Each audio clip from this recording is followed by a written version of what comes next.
Shoga wal bangwan. Kamechi ye chu to kalat ka titi. Chwe jien ga Galilee. Ka chwe rol Juda. Pi kier Jordan. Ka chu bonat. Tidida gwor. Ka chwe ga jaga go. En wini. Ka chu sanyi persi ben gaje. Ka chu ga jawan. Chu ga seji. A chwonga no. Buwut chek da dek. Ka kwi ga dwor. Chwe ja loji. Ken yena kwene no. Jaramen chang na na tuga wa. Chaka la tut kana ngot. Ka chwe wei. Ka kwi jamo. Buwut gwan kana man bain piny. Ka baja mat kana chek de. Ka be kendang rawa poinkel. Ka ino. Chika la ngoda la raw. Ka kel. Ka kwi jamo. Meji kot ka mat kelo. Ata rama degye. Chuga ye chutieji. Ka nguchi mudu jalat ka mo.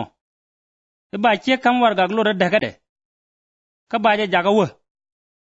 Chuye chuga jogi. O bum wat kun. Chumudu ye chupalo. Biamen kundak. Duno. Chate ino. Nituga wa. Kan lar jaye. Ramu chek da dak. A chek kwilera.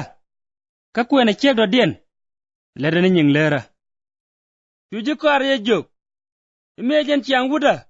Kana chek da. Da gwano. Chira anda kwen. Ka chwega jogi. Chika ne ideal. Dengi ya manoko. Ane ne itin cha kam kakaro. Ka otu onu sini daba dien. Kada jonu sin. Ti cha kwit. Ane kokin. Ka jonu kokin. Tin charo jaga jonu. Ka kwi kwara nyal. Ramu nongi ya meledje. Ka chwaga nongje. Kodera tit ka ladwan nikin. Ka bapal ka kwi dien. Chuji kwara. Na ati nongi ka yor. Ka chuye chuwe. Agad be ka. Kwara ka penben. Ko kwarnyal. Edung ne ti cherke ke. Ka chwe tit ka ladwan nikin. Ka chwe udubde. Ka nene. Churam kel ben ka yechu. Wei. Ngi. Angumu gwa mabalat. Ko bateng madorar jek. Chwe ja loji. Angumu tiye ga kwi ka migwa. Aram kel ka ragwayo. Migoro betere iteka. Kamnu luek. Chwe yechu jogi. Emit. Ka chwe yechu wei. Chura anak. Chudum. Chukwel. Churai kayelat. Lunju gur kana mor. Kam na kwan tiye du. Chit ka rodu. Chungwere jogi. Chati didi alat. Angumu ngut jor ka. Chuye jogi. Migoro. Biara mugwa. Warkong na nyinku. Kakam na yow. Na itin chan. Kabiriang jek cheng nyal. Kaber guria. Kame chingwada mama meling. Chwe jien ga jadloay. Kote ga ngwak tu ngwan. Ka chuji kwara jogi. Apuch. An lara jaye.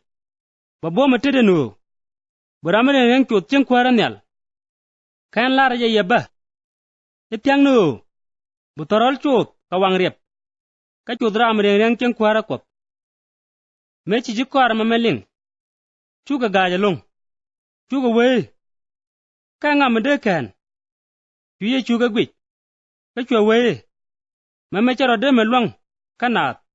Ka ngwak dial. Long aroka kut. Ka chu Peter wei. Nene. Chaka nyen ko dial bain piny. Ka gwor ka ji. Ka ngumum bako jik. Chuye chuga jogi. Apuch. An lar jaye. Mo garanu nyur. Wi kom ponye de. Dai wa mo pai chak. Biyene itin cha gwor. Nyur kam nu kwara. Dang waraw. Ka biado rizruel dang waraw luk. Karama bain duele piny. Kia da mane.